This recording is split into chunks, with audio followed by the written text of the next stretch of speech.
So here's just a quick little project that we did. It's actually a large project. But if you scroll down, there's a blue box there, and there's a dollar amount of $6,659.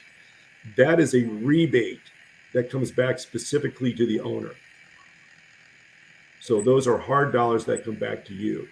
In addition to that, when you're going to do these projects, take a look at the tax savings that we get when we do lighting projects similar to cost segregation. Okay. So there's one on here that says the partial asset disposition or repair regulations. It says $35,000, 558.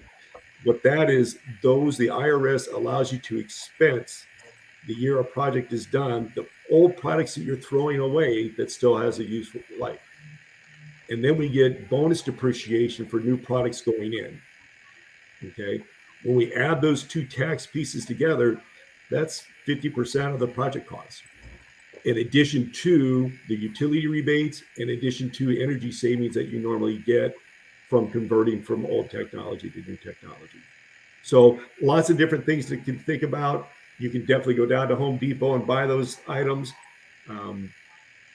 But yeah, so the best thing to do is make sure you're capturing all those dollars, because those are hard dollars and savings that are coming back to you, the owner.